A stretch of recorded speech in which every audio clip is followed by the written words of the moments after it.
मैं बलरामपुर का माजी बोल रहा हूं। मुझे सुनिए, मैं लाचार पड़ा था बाढ़ की मार से। किसने देखा सीमांचल की नाइंसाफी को? हमने देखा।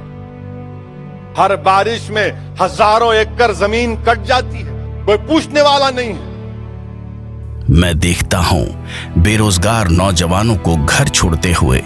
मैं देखता हूं दुखियारी माँ बाप का अकेलापन जो औलाद को निगाहों से दूर होते देख रहे हैं। यहाँ के नौजवान के पास कोई नौकरी नहीं है।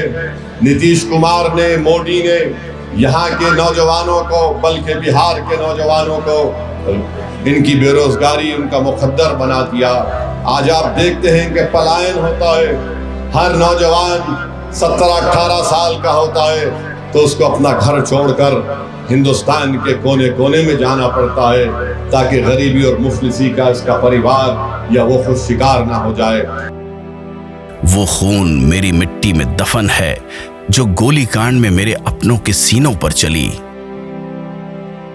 मैं देखता हूं तालीम से महरूम मासूम बच्चों की तरफ तो मेरा दिल दहल जाता है। हम क्या कह रहे हैं कि हमारे सीमांचल में स्कूल होने चाहिए। क्या सीमांचल की आवाम का मुतालबा गलत है कि कैमूर में और बेगूसराय में, वैशाली में, मुंगेर में इतने हाई स्कूल हैं, तो क्यों नहीं सीमांचल के किशनगंज, पूर्णिया, अरारिया, कटिहार में क्यों नहीं हाई स्कूल? क्या यह मुतालबा नाजायज है? क्या यह मुतालबा भड़काऊ भाषण है? क्या यह मुतालबा गैर वाजिबी है? अगर मैं सीमांचल के गरीब बच्चों के हाई स्कूल का मुतालबा कर रहा हूं, मैं चैलेंज कर रहा हूं, 10 साल बीजेपी जेडीयू की हुकूमत रही, बताओ तुमने सीमांचल से क्या किया? मेरी मिट्टी पे जुल्म के बीज बोए उन सफेद पोश नेताओं ने जो अक़लियतों के पसीने का सौदा करते हैं। सीमांचल में अस्पतालें क्यों नहीं बनती? सीमांचल में पुल क्यों नहीं बनते? सीमांचल में पटना हाईकोर्ट का बेंच क्यों नहीं बनता? सीमांचल में रेल की पटरियां क्यों नहीं पड़ती? कोचादामन में स्टेशन क्यों नहीं बनता?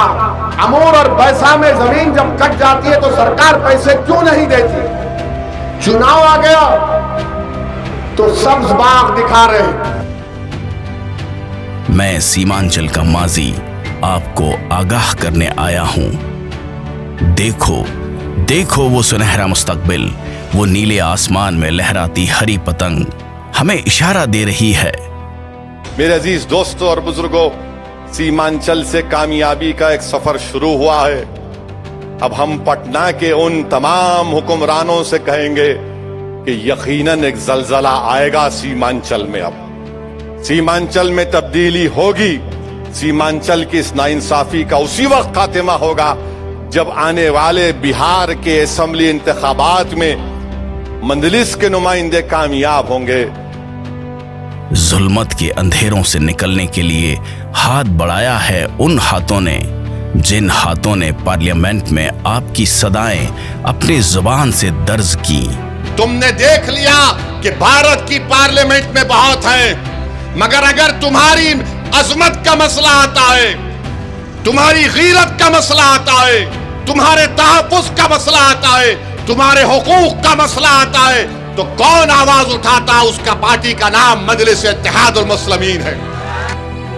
आदिल हसन आपको आवाज दे रहा है कि आओ आओ मेरे अजीजों, मेरे हमराह चलो। मैंने एक दीप जलाया है हवाओं के खिलाफ। हमारे अख्तरुल ईमान और आदिल की तरह लोग जब जीत कर जाएंगे बिहार के असेंबली में, तभी जाकर मजलूमों को एक आवाज मिलेगी और उस नाइंसाफी का खात्मा होगा।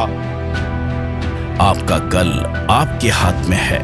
नौजवानों, ओवैसी अख्तरुल ईमान तुम्हारी लड़ाई लड़ रहे हैं, क्योंकि कल का दिन, कल का निकलने वाला सूरज तुम्हारा मुस्तकबिल का सूरज होना चाहिए। नौजवानों, हम तुम्हारी लड़ाई लड़ रहे हैं। अब हमारी जिंदगी के दिन कितने बाकी हो हमारा रब जानता है, मगर जितना भी वक्त अल्लाह ने हमको दिया है, हम यही चाहते हैं कि ये 25 साल से कम उम्र के नौजवान लड़के और लड़कियां जो बिहार की आबादी का करीब 60% का हिस्सा है, इनका मुस्तकबिल रोशन हो, ये कुछ हासिल कर सके जिंदगी में। जो इनके बाप दादा ने नाइंसाफी देखी हो, नाइंसाफी ये नौजवान ना देखे, ये हमारी कोशिश है।